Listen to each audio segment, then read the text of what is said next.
The Pentagon has confirmed that National Guard members deployed on the streets of Washington, D.C., as part of President Donald Trump's efforts to enforce law and order will soon be armed, marking a dramatic escalation in the federal response to nationwide protests. This announcement comes amid rising tensions following the killing of George Floyd, an African-American man whose death at the hands of a Minneapolis police officer ignited widespread demonstrations across the United States and around the globe. The decision to arm troops has intensified the already heated debate over how the government should respond to civil unrest. The protests in Washington, D.C., like many across the nation, have largely been peaceful, but episodes of vandalism, clashes with police, and property damage in certain areas have fueled Trump's insistence on a strong show of force.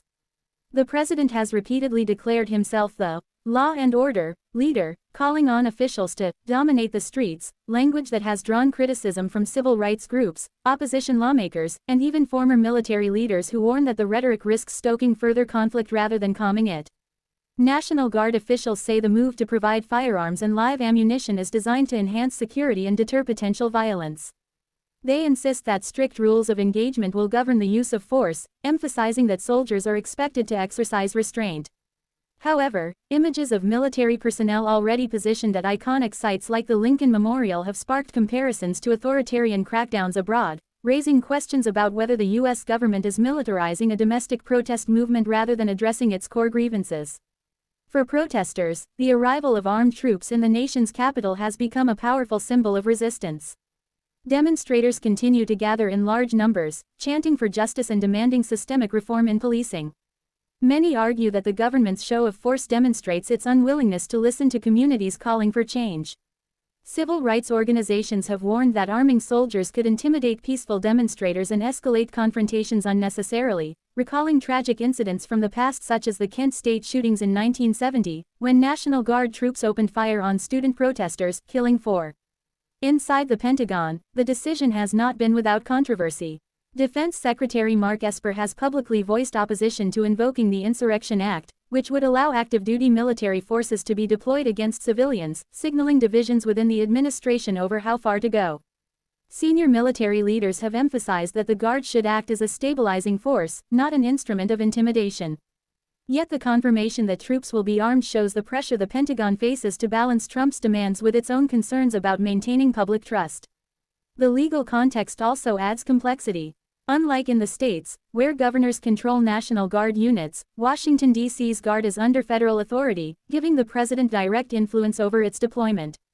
Constitutional scholars caution that aggressive use of federally controlled troops in civilian matters could set troubling precedents, undermining the separation of military and civilian powers. Supporters of Trump's approach argue that the government must do whatever is necessary to restore order and protect property. They cite incidents of looting and attacks on law enforcement in some cities as justification for stronger measures. For them, arming the Guard is a protective step, not an act of aggression. Critics, however, contend that focusing on force ignores the real issues driving the protests: systemic racism, police brutality, and inequality. The presence of armed troops in Washington has also drawn international scrutiny. Human rights organizations and foreign governments are watching closely, with some expressing concern that the United States, long a vocal advocate for democratic freedoms abroad, is now struggling to uphold those same principles at home. The global perception of America's democracy, they argue, is being tested in real time. On the ground, the mood in the capital is tense but defiant. Streets that would normally be filled with tourists and workers are now scenes of marches, chants, and heavy security. Protesters say they will not be silenced, regardless of the government's tactics. For many, the struggle is not just about George Floyd but about decades of racial injustice and systemic inequality that demand real change.